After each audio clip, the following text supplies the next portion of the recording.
First off, I think I got the colors right. I was told it's not blue and gold. That's Naval Academy. It's maize and blue. So, got the maize tie with the Michigan label, blue suit, blue shirt, blue socks, and Dan said I got to stop there, so I will. So it's really a delight for me to be here. I know the Michigan campus well. This is, I don't know, I lost 6 times, 7 times over my career that I've been here, given lectures, been on visiting committees. It's always a thrill to be able to come back, and I was just absolutely delighted to be able to come here. When I was asked to do this, I thought, well, what should I talk about? You know, we've got some talks that I tend to give about the Skunk Works and what it does. I've got talks about you know, a sampling of some of the high-tech stuff we do that you could either do the broad spectrum thing, hybrids, hypersonics, fuel-efficient flight, a number of things that have been touched on earlier.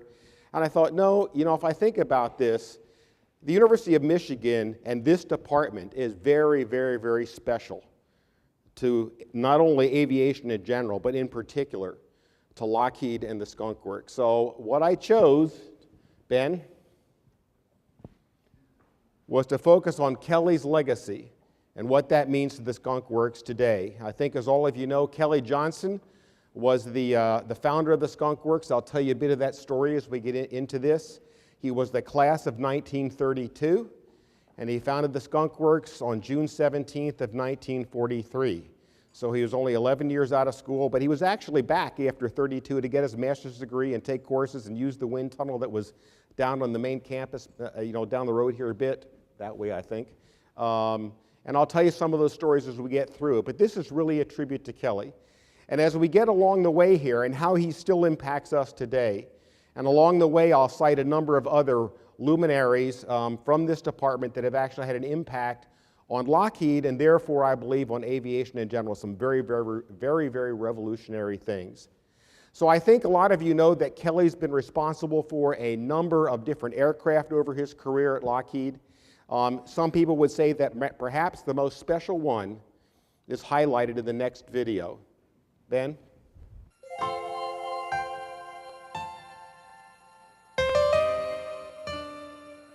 Dear Kelly, you and I have never met.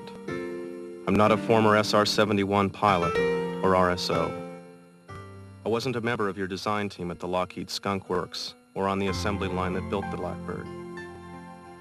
Nor was I a member of the Air Force at Beale, Mildenhall, or Kadena, who kept the Blackbirds flying. I'm not even an airplane buff in the classic sense. I'm just a person that had the privilege of being around your SR-71 Blackbird, and it was an experience I will remember intensely for the rest of my life.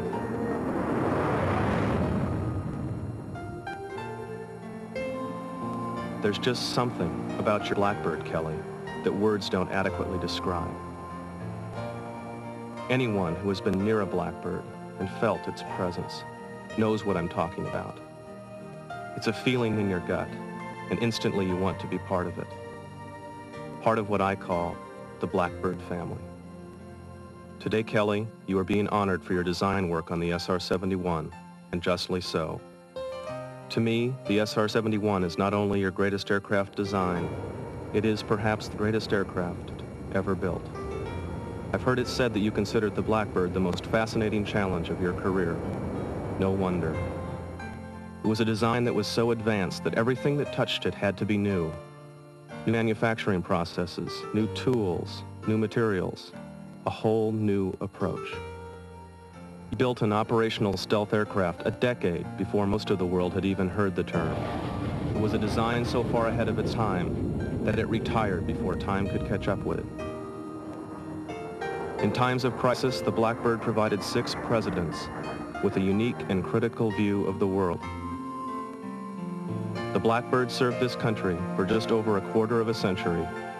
In that entire time, it stood in a class of one. To me, the Blackbird is much more than a technical marvel. It's an airplane that gets inside you, an aircraft that causes the adrenaline to flow just by looking at it. Kelly, your Blackbird is the stuff dreams are made of.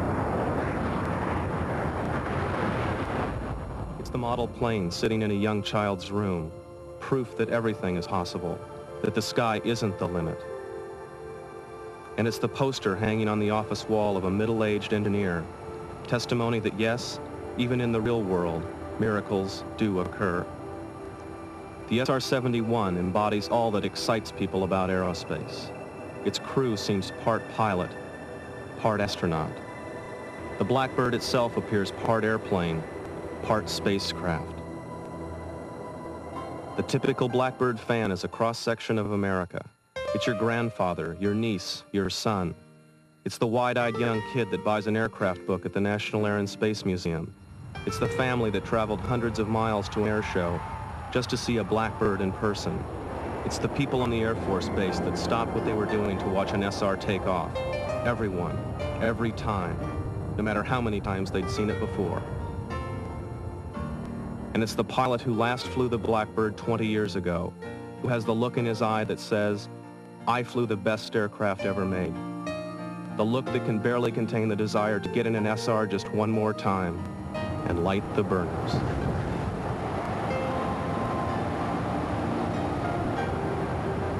When Blackbird 972 made its final record-setting flight to Dulles Airport, I watched the television with mixed emotions. This was the Blackbird's final flight. An aircraft that was the very definition of speed and power would fly no more. But my sadness was tempered by the knowledge that this plane would now truly belong to the nation, coming to rest in the Smithsonian National Air and Space Museum. Now millions would be able to do what I had done. Be near a Blackbird, be part of the family. Kelly, in the years to come, whenever I want to experience your airplane's majesty, I will remember the time I spent with your Blackbird. The smell of JP7 fuel, the feel of it on the soles of my shoes, the sound of an air starter wind up, the TEB ignite, and I'll put on the film that we shot during those incredible weeks in 1987. I'll watch it, feel it, be part of it again. Because in movies, Kelly, like in our memories, your Blackbird will fly forever. Congratulations, Kelly, and thank you. Devin Hawker, Assistant Cameraman, Blackbird, the movie.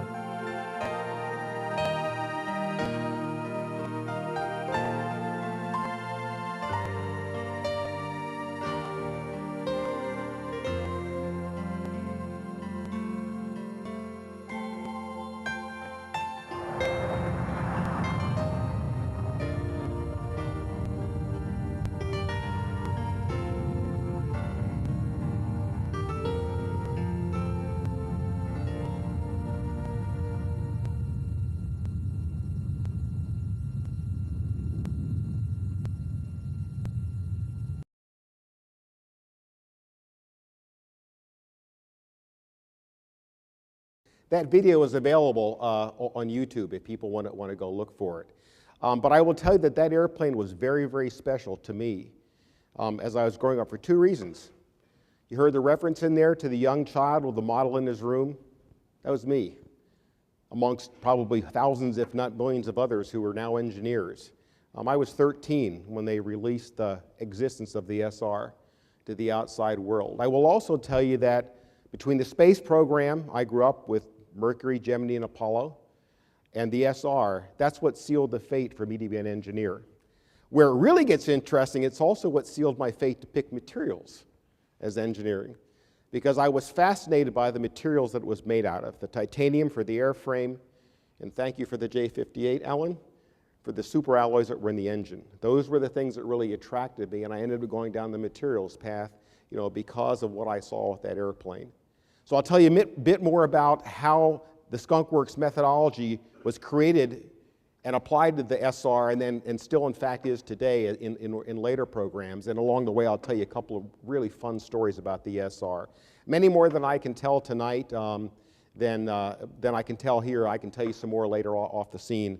I also will say that at one point in the mid-1980s when the airplane was still flying, I actually had an opportunity to do some things that were related to the airplane, and that's all I can say in this kind of a setting, but nevertheless.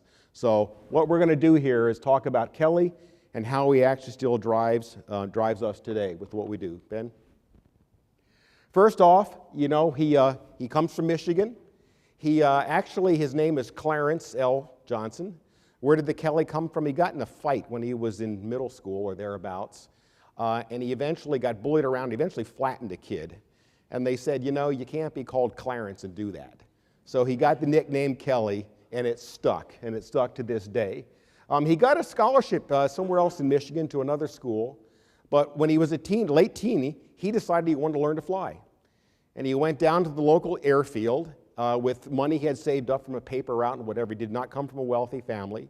Went up to the flight instructor who owned the airport and said, I want to learn to fly, here's my money.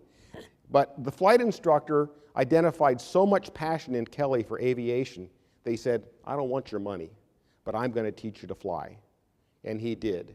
And that really started Kelly down the entire career. You can see he was a major in aeronautics. No one knew quite what astronautics was at the time. You can see who he helped.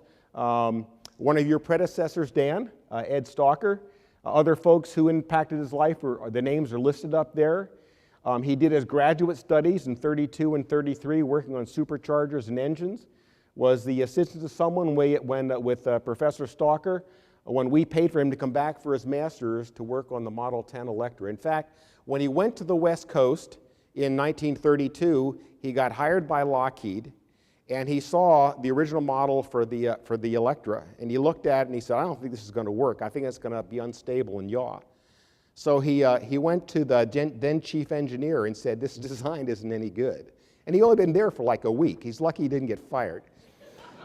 But instead, they were impressed, and they paid for his graduate school, and they sent him back to Michigan, where he got his master's degree, and some of the coursework, I don't know exactly what PhDs looked like in those days, but he actually had some work towards that as well. And he redesigned the Electra into the twin-tailed version that it is. Because he was interested, as I said, in yaw stability. And actually, for quite some time, those multiple tails were a real characteristic of Lockheed airplanes. The whole series of Electras, there was the 10, the 12, and a couple 14s that were built. The P-38 was a twin tail. The Constellation and Super Constellation had triple tails. So that was actually a trademark of ours for quite some time. The reason they're on the F-35 and the F-22 is quite different, but we won't talk about that here. But nevertheless, that was Kelly. He went back off to the Skunk Works. You can see one of his friends and a fellow graduate from here was an individual named Don Palmer. And actually, Don Palmer is going to come up here in another minute as someone who connected to Kelly in a way that laid the foundation for how we work today. So go ahead, Ben. So where is the Skunk Works? Well, we were born in Burbank, California. And for any of you who have ever been to Burbank, and you've driven down I-5, well, first off, the Burbank Airport at that time, for several decades, belonged to Lockheed. We sold it to the city of Burbank in around 1990 or thereabouts. That's when we moved to Palmdale. During the 90s, a lot of restructuring happened. I think perhaps Derek mentioned this morning, airline consolidation happened. People were getting rid of airports, et cetera. We consolidated, we brought some operations together. Headquarters came, we bought General Dynamics, we merged with Martin Marietta. We moved out of Burbank and we moved to Palmdale, which is where the Skunk Works is headquartered today. Although we do have skunks that live in Fort Worth and in Marietta, Georgia as well. But if you're in Burbank and you drive down I-5, that'll appear here in a second, you'll actually see some things. Can you go back? I wasn't ready, Ben. There we go. But here you'll see a couple of things, and I'll show you where this is in Burbank today, but here where this little tent is, that's where the original Skunk Works was, and I'll show you where that is in Burbank today here in a minute. Obviously, when the Skunk Works was created in June of 1943, it was to build the P-80, a jet-powered fighter to contend with the Me-262. We had proven jet flight possible in the U.S. with the Bell X-59 a year or so before this. That was not deemed an operational fighter. It couldn't even compete with it wasn't intended to compete with even the piston-powered planes of the day. This was intended to be an operational fighter. We commandeered a section of the plant. We covered most of Burbank at that time, and that little area, and I'll show you where it is today, became the Skunk Works. Kelly isolated about 130 of the best engineers from around the country, brought them around the company, brought them together, and he put up a circus tent And inside of that circus tent, he put the skunks to build the vehicle. You'll see where that is. In fact, there's very, very few pictures of what that circus tent looks like. The only one that shows an airplane in the tent that we can find, here's a photograph of the nose of the P-80, and if you look through it, you'll see right back here is the flap of the tent, where they could then drag it out into the runway at night and get it up to Edwards, at a place called, it was called Muroc at the time, and fly the airplane. Where did the name come from? Well, at the time, somewhere down the road here, there was a factory that made plastics that smelled really bad. And the rest of the employees said, that's got to be those guys in that circus tent making this smell. And at the same time, if you looked at the cartoon strips, little Abner had a backwoods smelly still that they called the Skunk Works, trying to emulate the, I guess, an Appalachian accent in a cartoon script. And so one of the engineers by the name of Irv Culver started answering the phone, Skunk Works, your man Culver here. And of course, Kelly didn't like it, but eventually, he very rarely got run over by a staff, but he got run over this time. And the name stuck. At the end of the war, United Artists, whoever owned Little Abner at the time, said, we have that patent, that copyrighted, you can't call it that. So we switched it to Skunk Works. And then we copyrighted it. And the name has stuck ever since. Interestingly enough, there were over 100,000 people working at this plant during the war. We were building one P-38 every hour and 10 minutes. We built B-17s here under contract to Boeing. It was a very, very busy plant. Of course, it was along the West Coast. They thought it was vulnerable to Japanese attack. So the entire plant was covered with a netting and painted to look like farmland over the top of it. That kind of thing was fairly common along the coast during the war. So hit it again, Ben. And you'll see the original film of a P-80 going into flight. There was only one XP-80 ever built. It had a Whittle engine in it from the UK. And here you'll see the original test. I'll just let it play as I talk. After that airplane flew, it hit about 535 miles an hour, which was about 100 miles an hour faster than anything that we had at the time that was piston powered. And the decision was made to go ahead and turn into an operational fighter. By that time, the British deemed that they needed all of their engines for their own things like the Gloucester Meteor. They put it under contract to GE to build it. They wanted Pratt to keep building Wasp engines because they were in such demand during the war. So GE built the Whittle design, slightly modified. It was a little bit bigger.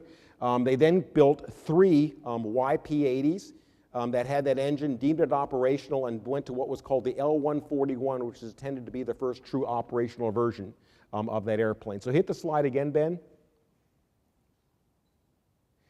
And I guess, go back a couple, Ben. The I-5 never popped up on here. But there we go. So for those of you that have been in Burbank, if you drive down I-5 and you head towards LA from Burbank, now go ahead a couple slides, Ben. You'll find that there's actually a, I-5 runs right over here. And as you go down the road, you'll see in the sign, you'll see these series of signs along a shopping center. And one of them has a P-80 on top. You can't see it in those photographs, at least unless you're close. There's a Super Constellation. There's an SR-71. And the one down here beyond it out of view is a P-38. By the way, all Kelly Johnson designs. You can see those. What's interesting is the Skunk Works actually sat where this Wendy's is, where the P-80 sign is today. And back in here behind it is where the circus tent was. So when you're going down I-5, next time you land in Burbank and you want to know where it really was, go out to I-5 and head south. Look for the Wendy's and the sign with the P-80. That's where the Skunk Works was during the war. So why don't we go next to it? I'm not going to read these to you. I'm going to go to a reduced version. But one of the things that makes the Skunk Works what it is and what it was is something called Kelly's 14 Rules. So go to the next slide, Ben, once. This is just a simplified version so you can see it. They were actually, the first version of this, there weren't 14 at the time, were written by Don Palmer, remember him, another Michigan grad. He ran the shops that built the P-80 for Kelly. And here are the 14 rules, and they all still apply today. I will make one comment that, for example, if I look at a program that we have that's gone red, I will find that we have violated one or more of these. I will also tell you the most common rule in here, the hardest one to enforce these days, is this one, managing your subcontractors. And it's not because of what we're doing, it's not because of what the individual subcontract is doing per se, but with the end of the Cold War, it put incredible pressure on the lower tiers of the supply base. In many cases, there's only one company out there that can do some of these things. The people are getting older, they're in a garage somewhere, they're losing some of the art, and they can't live on contracts that are fixed price, which is where they're trying to push most of industry and the government to save money. They need to have some kind of cost plus contract, which puts a lot more pressure on the prime to make it work. So it's a very difficult environment. These all apply to what we do today, and I decided to pick out 4 of them and show you how they've been used over our past and how they're used today. Occasionally someone will say to me, do Kelly's rules still actually apply? The answer is yes, they do. And when you walk around the Skunk Works, you will still find these things posted everywhere. And there isn't a person in the place that doesn't know that there are 14 rules and doesn't remember at least some of these rules. There's also a 15th rule, and tonight after a couple of glasses of champagne, if you want to know, ask me and I'll tell you. There might be somebody in here from the Navy. There's a hint, so I won't say it. But anyway, the 4 that we picked to talk about, number 1 is a program should be run by one strong, knowledgeable leader. And those 2 words, strong and knowledgeable, are very, very important. You want to have a minimum program office size, and I'll give you some comparisons and contrasts to what happens if you don't have small program office sizes, both at the Skunk Works as well as at the government contracting agency, right? Minimal staffing. The P-80 was built with 130 people. The contract, or the handshake to create the Skunk Works was June 17th, 1943. That airplane flew in January of 1944. It was 143 days from the handshake to the flight. The contract wasn't signed until October. They started working on it before that. And even at that, the airplane was 1 month late because of some difficulties with the engine, or it would have flown the same year that it was started. It would have been more like 115 days. If you go back and you look at the track record for everything else that we've built, the 117, the SR, the U2, the U2 was 8 months. Every one of these things is measured in months. Now, sometimes that month might be more than a year, and that kind of thing still applies today. There's one very small UAV that we recently, it's actually something I don't want to talk about the details. It's small. It would easily fit, you could fit a couple of them up on this stage. Very special function. But from the time that we said go until the very first, probably even a pre-X version flew, was 7 days. And the airplane was grown with stereolithography. So we can do things very, very fast if we in fact follow these rules. So go to the next chart, Ben. Well, first off, I'm going to go through the rules. These are the rules for the SR-71. These are out of Kelly's logbooks, right? Now, there was the U-2, right? The U-2 was designed to fly high, so high that they thought that Russian radar wouldn't see it. Well, that was wrong. But high enough that Russian integrated air defenses, to the extent that they existed, their original missiles and their fighters couldn't get to it, right? Flew at over 70,000 feet, that's all we'll say. Did it for quite some time with impunity. But there was concern that eventually the Russians would be able to get it.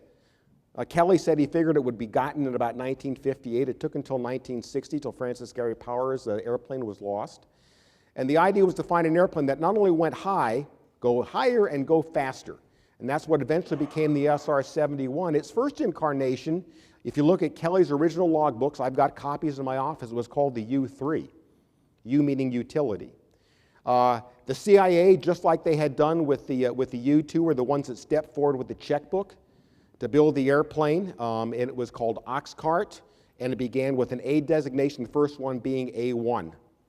And if you look at this is from Kelly's book, and here's his book, and you can see what it says, is a study on getting Archangel, that was the name of what became the A-12, to 100,000 foot cruise altitude and going Mach 3.2 plus ramjet on the tip.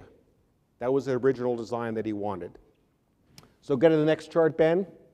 Right, I talked about, well, Kelly was a very strong leader. In fact, Kelly would have been considered not politically correct today. Because if you really made him mad, he would do two things. First thing he would do, he would kick you in the butt, quite literally. And then 2, he would fire you. Now, sometimes you could come back the next day, sometimes you couldn't. It would just depend whether he really meant, just matter if it was fire with a capital F or a lowercase f. But there was no doubt that he was a strong leader, right? Perhaps too strong, quite frankly, in today's environment. He'd probably get sued by employees, and he'd probably get thrown out of offices by customers. But nevertheless, at the time, it actually really worked. Knowledgeable. I'm not going to go through all these things. I know you probably can't read this, but here are things where we're starting to look at things like coefficients of lift to drag ratios, what that's going to do to range, what it does to range at various Mach speeds, etc. Doing the calculations himself in the book. Next, Ben. Okay, here we go. He's starting to look now at altitudes, looking again at drag coefficients. How big do the wings have to be? Looking at wing loading, right? Did this all himself. Next chart. All right, now he's taking this, doing things, starting to look at weights of the aircraft, weights of the wings, area of the wings, etc., going through the calculations it takes to start sizing the airplane. This was the A1, the first version. All right, now he's going to go and start working at things like the thrust required to make it fly. What about the ramjets? What are the engines that are required? What about the tail configuration of the airplane? Trying to work through all the engineering details. Go to the next chart. All right. Now he's looking at the size of the wings, the chord of the wing, going back looking at lift factors in the wing. How big does the tail have to be? Okay, you probably can't read this, so that's why I'm telling you kind of what it says. He's laying out the design of the airplane, obviously in fairly crude fashion, but in his own notebook. Right, go to the next chart. Right. Finally, now he's looking at back to the drag coefficients as the design begins to mature. How various parts of the airplane, from the canopy to the wing, the nacelles, begin to influence overall drag on the airplane. Go to the next chart. All right, well, we're done with that. Got the engineering done. Now we're going to think about what it costs to build this thing and how fast we can build it. So here he goes. He's starting to price what it's going to cost to develop and build the engines. Mock-ups, materials, tooling. What about staffing to make it work? Go to the next chart. All right, now he's starting to look at basically schedule and basically a loaded cost curve. How fast is he going to burn his resources as he builds the airplane? Right? This is modern earned value in different terms. So occasionally I'll get a young staff member, Ben, don't ever do this, who comes up to me and says, we don't do earned value at the Skunk Works. Oh, yes, we do. Right? Now, some of the more researchy things, that's kind of hard to do, but when you're building an airplane like this, yes, you do. You know, and Kelly Johnson did it himself in his own notebooks, in his own way, in the 1940s, 50s, and 60s. This is like, you can see here the date. This is August 1958 that he was working on this. Next chart, right? Okay, now he's looking again at time, cost as against time in a different kind of layout. Go to it next. By the way, these things over here were for the A1, the first version. The design continued to evolve. This was the A3, all right? Did anybody here any of you ever look at the Smithsonian Air and Space magazine? If any of you saw an issue that came out about 2 months ago that was called History, I think Secrets of the Skunk Works, the airplane that was on the cover and described inside was the A3. The A3 was supposed to be this airplane, what later became the SR, 100,000 feet, Mach 3.2 or more. It was designed to burn liquid hydrogen. And Ben Rich was the guy trying to figure out how to make the engines actually work. He had the whole hydrogen problem. Everything from making the engines work to how you distributed hydrogen on the airplane, to how do you make it on the ground, to how you distribute it, put it in the airplane, load the airplane, the whole bit. Well, eventually they decided the problem was just too hard. They weren't going to get a hydrogen airplane to fly. So Kelly thought about it and he said, I don't need hydrogen. I'll make this thing fly with conventional hydrocarbon fuels.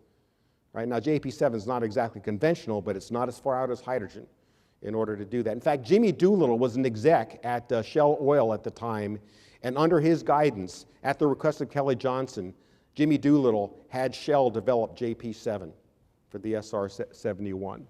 So here we go, and this is more things looking at amount of dollars it's going to take for the first 6 months, the next 6 months, and so forth on trying to get to first flight.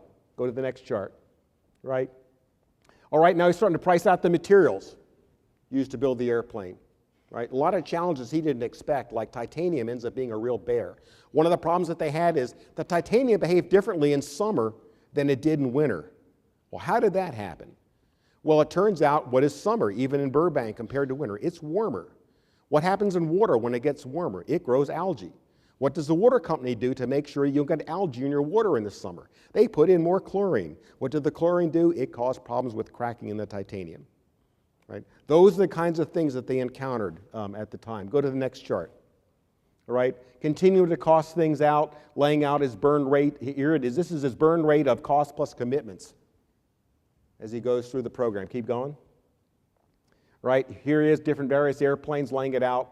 Keep going. Right? Keep going.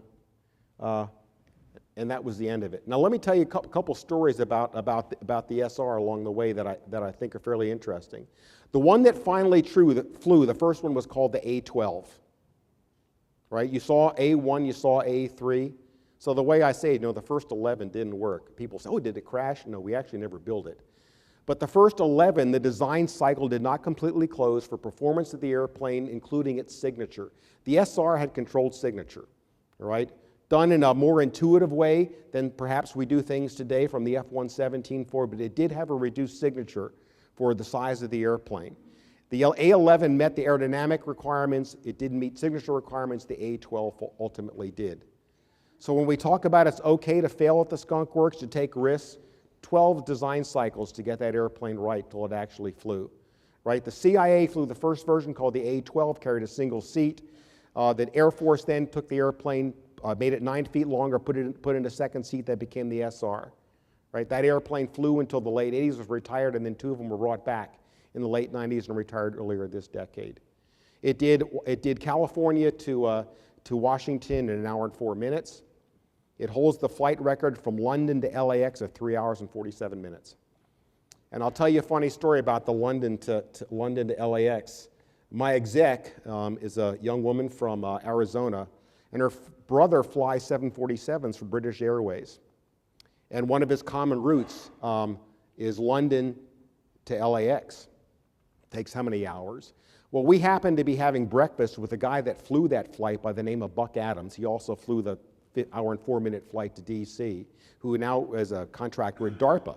We had breakfast with him, and he told us about the 3 hours and 47 minutes. We get back in the car, and I said, Nikki, send a note to your brother and tell him that we just had breakfast with the guy that did London to LA in 3 hours and 47 minutes. That included, by the way, come down for gas at 250 over Quebec somewhere, going back up. So she sends him a text, and a few minutes later, he writes back and says, what, one of those hypersonic thingies you're building? She writes back and says, no, in the SR. So then he writes back and says, well, do you serve club class food? And she writes back, we don't serve food on short flights.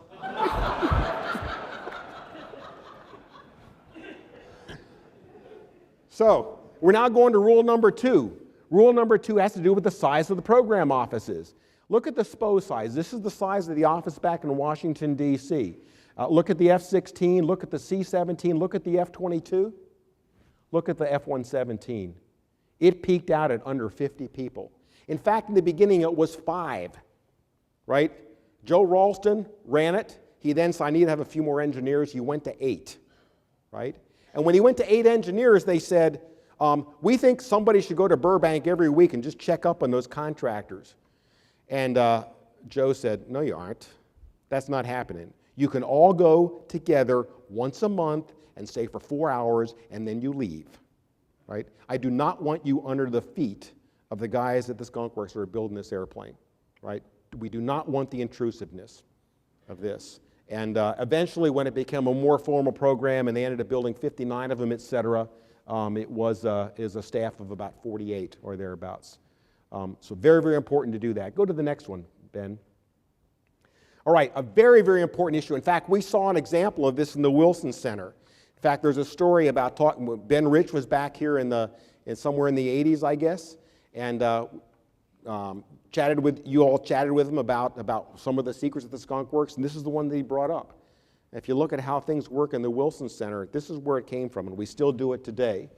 So here you look at the U-2 when it was being built in the 1950s. The U-2, by the way, there were a total of 103 of them built. The first batch were built in the 1950s. That was the A model. There were about another dozen that were built in the 1960s. And then there were more built in the 1980s. The ones that are flying today were built in the 1980s. There's 33 still flying. All but 2 of them were built in the 60s, the rest were built in the 80s. Interestingly enough, they are actually amongst the newest airplanes in the Air Force fleet. So when people talk about the U-2 being a 50-year-old airplane, no, it's not. This is a different model flying today than the one that was built in the 1950s, and it's newer than just about everything in the fleet except the F-22s. It is not an old airplane. But here you can see with a small team segregated building the U-2s. And now if we take a look at some of the things that are more recent today, here's the X-35 being put together in Palmdale in the late 1990s. Right? We had a large portion of the Skunk Works at the time working on this, up to probably 350 people or thereabouts. These are 2 things that we funded internally. And in fact, these things in some ways are more true to the original style than this one was for the program office reason. These were internally funded. There wasn't a program office, so we kept our own staff inside as the team, very small, very focused to do that. And I'll say a bit more about this one is the Advanced Composite Cargo Aircraft. I'll show you that here in a little bit of a later slide. You'll see how the teams work together. And this is the hybrid P-791. That was it's an airship that hopefully we're going to take commercial here in the fairly near future. It's a vehicle that's an airship, but it's heavier than air. It gets about 15% of its lift from aerodynamics, another 80% from the helium that's inside from buoyancy. That makes it heavier than air, which is important because one of the problems with airships is you can't make them land. This one, if you stop, it lands because it's a heavier than air vehicle. And it's got ways to attach itself to the ground with some suction fans, et cetera. So it gets over a lot of the issues that you have with airships while retaining essentially all the advantages of airships. And we think it makes some great sense for remote cargo delivery and things like that. That's a whole other story, would make a whole other talk. Maybe sometime I'll come back and tell you the story, but not here. This is the one that I'll end up focusing on. But even to this day, we have some black programs today. I can't talk about the details. Teams are small. Biggest one's probably 300 people, which for the size of the program is very, very small. And everyone's together in one place. A lot of these things, none of this cubicle stuff, they are really together because that's what they want. Right? Next chart. Let's look at the ACA, the all-composite aircraft.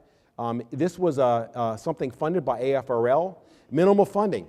The Air Force Research Lab came out and said, we want someone to build an all-composite cargo airplane. We want it in 12 months. We want it for under $50 million. We're the only ones who bid it. No one else bid it. And so we looked very carefully at the requirements, and no one said it had to be a new airplane. So we went out. At the time, Dornier had gone bankrupt.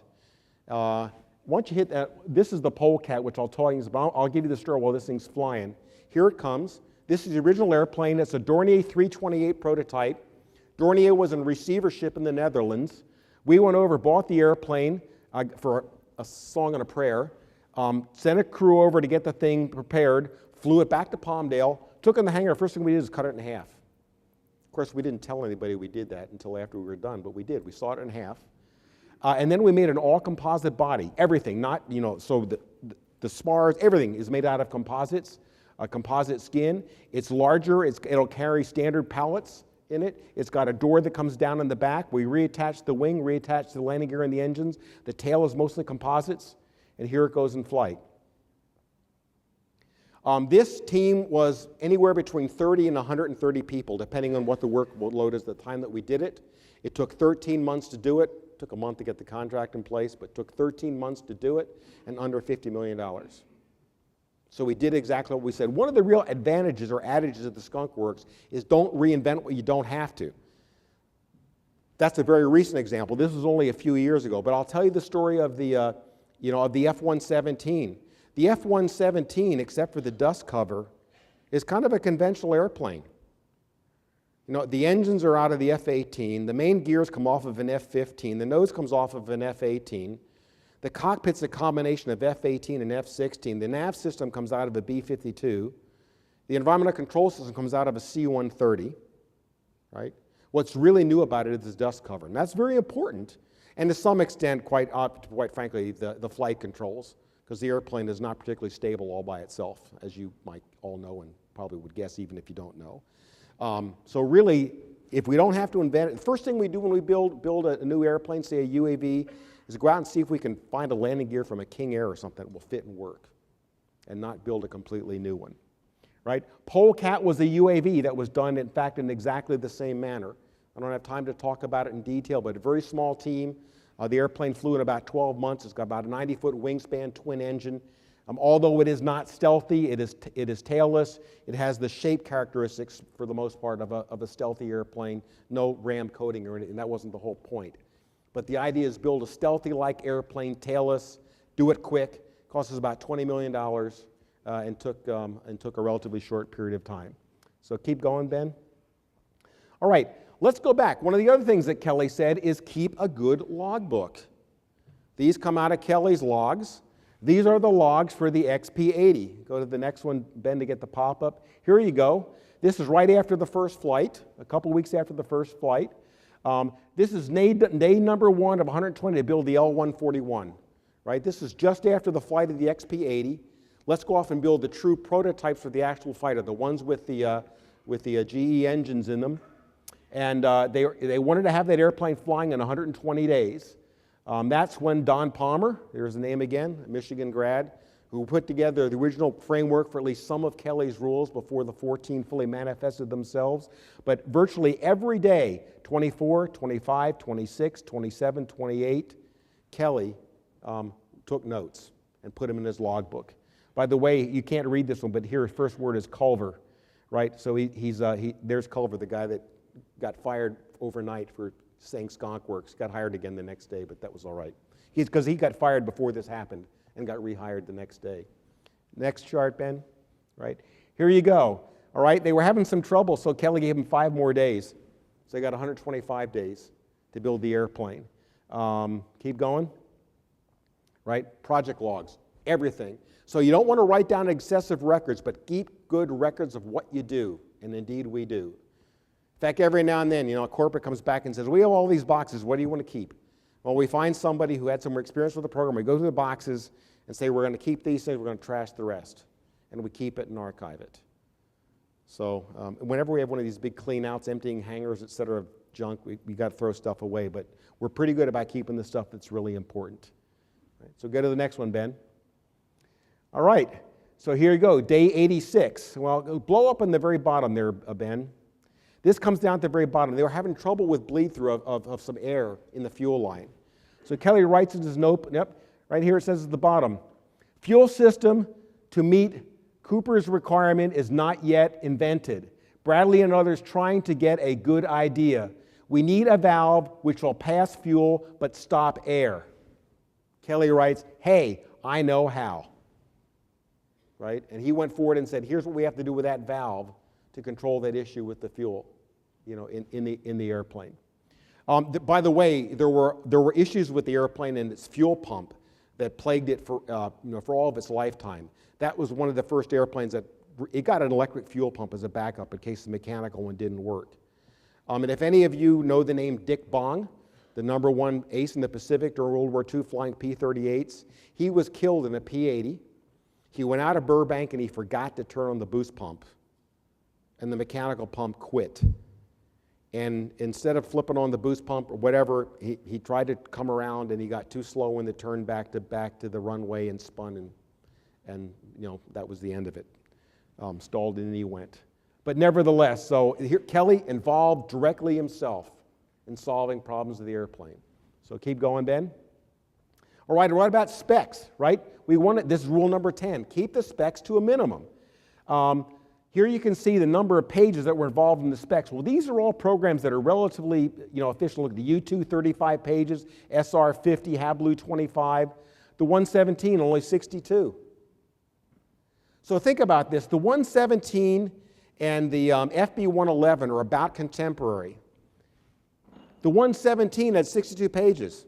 That was Joe Ralston, the guy who said, no, you can't go out and bother the skunks, let them build the airplane. Same time, the F-111, its requirements were a stack of notebooks this high. It had all kinds of stuff in it that the airplane was supposed to do that the Air Force never did with the airplane. Right? They just drove the cost through the roof. Right? There's plenty of times now where the Pentagon will say, can you do this? Yeah, we can, but not if you're in the middle of it. Right? That usually gets me thrown out, but that's another story. Next. Right? So if you think about what did the 117 really have to do? One is it had to meet the radar requirements. If you're not sure, why did we ever build the F-117 and build 59 of them? Right, that's kind of a silver bullet fleet. Why were they built? It was still the Cold War. We thought the Russians were going to come storming through the Fulda Gap. We planned to attack them from the air with things like F-4s at the time, or F-16s and F-15s were just coming online. But the Russians had air defenses and interceptors. We didn't think we could stop them. So we wanted a silver bullet fleet that could sneak in behind the gap, come down, destroy the air defenses before we stormed across with what now we would consider fourth-generation airplanes. Right? It had one purpose. Right? Of course, that they were never used for that. The first time that they were used was in Panama. The second time, and the one that I think we all remember, is when they raided Iraq in Gulf Storm in Desert Storm 1. In fact, the guy who commanded that first flight, Greg Feast, call sign Beast, was the commander of that flight, of that squadron. He led that flight into Baghdad that first night. And as they crossed over the border into Iraq out of Kuwait, they did a radio check, each one right before they crossed the border. Beast was the first guy in. The last guy comes in, and just as he's going to radio silence, he says, I'll clean it up for this audience. He says, I hope this stuff works. Right? They go in, they do their thing, they come back out. Beast is the first one back across the border in Kuwait, and he checks in. And he's sure that somebody's not going to make it. Boom, boom, boom, boom, boom. Every airplane checks in. During that war, that airplane flew 1,200 sorties. There was not one bullet hole in one airplane, not even with a lucky shot. There was one 117 ever shot down, and, let me just say it was stupid, and I'll leave it at that. All right. Weapon delivery accuracy. This was the early days of precision guidance. They were laser-guided bombs, right? And how far could it fly? It had to get down to the Fulda Gap, right? That's all. Everything else, we don't care. It's got to do those three things. Minimum driving requirements. Go to the next one, Ben. All right? There are also some unwritten rules. Compressed schedules. Time is money. Fixed price programs. He actually liked them. Don't give people an excuse to waste money. Invent only what's required. Remember the F-117 story, and document your work. Another great one about invent what's required. Take a close look. The P-80, the F-104 Mach 2, and the U-2 are all the same fuselage. Why reinvent it? And he didn't, right? Go ahead. His greatest challenge, probably the SR. Think about it. Titanium. There's a whole story about how we got the titanium. And back earlier in my career, I know this story, but we can't talk about it here. But it's a fascinating story. What you do know, public, is that the major supplier of titanium in the world is Russia, right? But that's what we built the SR out of it. The fuel, I told you that story. How to make it stealthy, right? And then at the temperatures, tires, fasteners, what about the O-rings, et cetera? I mean, the temperature, if you touch the inside of that screen, even in your glove, it's 600 Fahrenheit. The airplane is hot when it flies because of the frictional drag. Go ahead. Right? There are other notable skunks. So, for example, Willis Hawkins, class of 37. That's the father of the C-130. Right? He's also the person that started, Kelly actually started it, but he ran first president of what's now Lockheed Space and Missiles Company. Right? There are a number of other luminaries too. Bob Furman, class of 45. I'm sure some of you know, he and I served in a number of National Academy committees. I knew him quite well. He passed away not too long ago.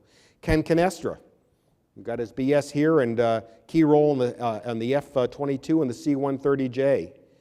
Carl Hayden, who was the class of 31. He helped establish Saab aircraft in Sweden. He worked on the Constellation, the 104, the SST, and the L-1011. Rudy Thorne was a flight test pilot, flight engineer for the P-38, the Connie, the Constitution, which is a really big airplane, and the Model 75 Saturn. He was our chief flight test engineer.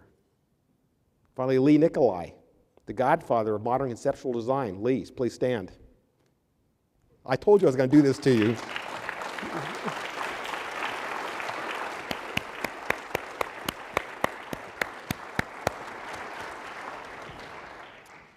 Yeah, inventor of Corona, bring payloads down from space and catch them with a C-130 that had film in it that came out of the satellites. It's interesting, the C-130, even though it's a Skunk Works product, Kelly was into airplanes that looked really good. He told Willis, he said, you know, that airplane might work, but it is so ugly you won't sell 100 of them. Still in production today, and it's up like at 4,000. And orders that go out well into the 2020s. Next. All right, here's a picture of that original flight of the C-130, the A model, right? The YC-130 coming out of Burbank in 1954. So if you think about it, around that same time period, the F-104, the U-2, and the C-130 were all under development at the Skunk Works at the same time. It was one of the times of our larger size. Our size has oscillated between 7,000 people and 7 people. Right? Up and down, depending on what we're doing with programs, people move in, move out, et cetera. Right now, we're around 1,200 at the core, or thereabouts. The extended Skunk family, Rob Weiss is our VP, EVP, is about close to 3,000. But we do a lot of other things other than the traditional skunky stuff. So here you see the C-130. I don't need to show you the whole flight because I know time is getting late. We got to put on our pretty duds. But here's the original flight of the C-130. So Ben, just keep going. So, you know, here we go with the SR going off again. And one of Kelly's quotes, it's amazing what can be accomplished when no one cares who gets credit. We don't care who gets the credit. It's not about only if it's a plural who. The Skunks did it. Not you, not you, not you as an individual. We did it as a team. You know, and one of the things that I think is just great, somebody referred to this earlier in the week. If I have a meeting and I have 10 engineers in the room, first off, I bet there won't be more than 3 of those engineers that come from one school. And there might be 4 arrows out of the 10. There'll be people from schools all across the country. There will be people that are, you name it, aeros, mechanicals, electricals, some civils, materials, physics, all in the room together solving a problem. And there's a diversity there that is just beyond belief in terms of people solving problems. I've been to too many small companies where you go to a room and there's 10 engineers, but they're all mechanical engineers from some little school down the road that maybe you heard of, maybe you didn't. That's very, very different. You know, and by the way, I don't know if I said this earlier or not, we don't have really good records because of the way they transitioned some number of years ago between recruiting records and employee records. But ADP, the Skunk Works, has somewhere over 25 graduates from Michigan, somewhere over 100 in the aeronautics business unit. Far more, I don't know how many in the entire corporation. I'd guess maybe 500 or so. That's a pure wild guess off the top of my head. But there are a lot of them. Michigan is one of our big suppliers of talent. Georgia Tech, Purdue, MIT are big suppliers of our talent. They come from all over the country, and it really makes us very much of what we are today. So what I wanted to end with, if you can do some math, our 100th anniversary year just ended this year. Our 70th anniversary this year just ended with yours. Lockheed Martin just had its 100th anniversary. So 100 for Lockheed Martin. Both Lockheed and the Glen L. Martin Company were founded the same year. That was in 1912. So 12 and 13 was the company's year. The Skunk Works 70th was 13 and 14. So we share that kind of anniversary date in common with you. This is a short video that we put together for our 70th anniversary. It's also up on YouTube, but it's really a fun snapshot of where the Skunk Works came from and where it's going today and in the future. So, want to go ahead and play it, Ben?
So with that, we may have time for maybe one or two questions. Otherwise, I'm here the rest of the night and tomorrow.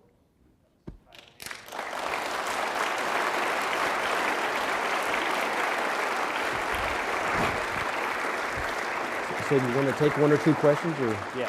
A couple of quick questions. A couple of questions. Anyone has any? Yeah.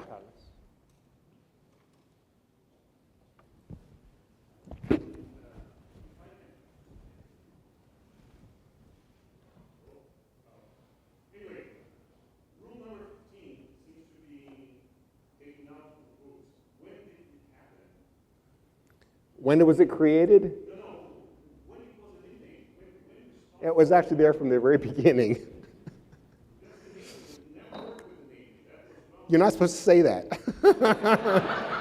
Now you know rule number 15, never work for the Navy. But in truth, actually we do. We've got a number of things going with the Navy right now. But it always, since we have a lot of Air Force customers, they like when I say it. Especially around the Army-Navy game time or the Air Force-Navy game. Anything else? They want to go party. Is this why Gene Hackman said if you can't handle the Navy, the Air Force is hiring? I don't know if that's why he said it or not, but...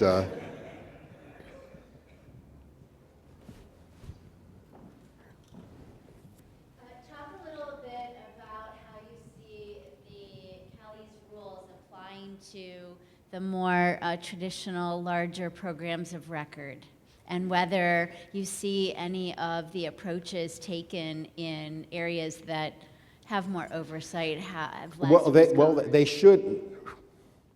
They should in fact apply to all programs. Some of the ones that we struggle with, in fact, you might have heard. It was very interesting. C.R. Davis, three-star general who just retired, was the head military guy in charge of Air Force acquisition. He came out for a visit. I gave him a copy of Ben Rich's book. I went in to see him in his office a couple months later, and the book was laying on the desk. And I said, "Why is this here, CR?" And he said, "Because of Kelly's 14 rules." It was tagged. And there were Kelly's 14 rules inside. And he had been talking to Frank Kendall, and Frank Kendall came out with a memo that said, "I want to do something Skunk Works style." So some of those things we have control over, some of those things we don't. I can't control the size of the office of a SPO, right? So while I would argue that they should all be followed, and I think people in the Pentagon know that, you're in this battle with the bureaucracy, right? The ones in there that we can control, we do control ourselves, but we can't control all of them, right? But I think there are people, every time, there's always some kind of acquisition reform thing happening back in Washington in the Pentagon. And every time it happens, people are trying to drive it towards this kind of thing, but the bureaucratic beast raises its head again. You know what, I think one final interesting comment I would make is I've had people come up to me and say, could you create the Skunk Works today? And I would say in the area of aviation, probably not. But there are other areas where you might. And the reason that I say that is I'll pick on two institutions, both of which I have history with. One of them is this, the other was the nuclear weapons program. Sandy was part of Los Alamos during the war. If you think about it, in the late 30s and 40s, aviation was on a very rapid maturation. I mean, look how fast things were happening. Folks showed you charts of that earlier. It was new and it was growing really fast in terms of technology. The country faced an existential threat, right? So money was not an object. And three, there were some magical people around. In our case, Kelly Johnson, thanks to you all. And you put that mix together with Kelly like a spark, and you could create it. That created a culture that persists in our organization to this day. So trying to create that culture in the current environment in aviation is probably almost impossible. But I would argue that there have been a lot of companies since then that in different areas where you had the same kind of situation arise, it has happened again. But in more mature fields, it's more difficult. And despite the fact that the horizons for us are still unlimited, it's still more mature than it was certainly back in the 1930s and 40s. That was really fascinating, but I will let you continue, but my boss may fire me, so.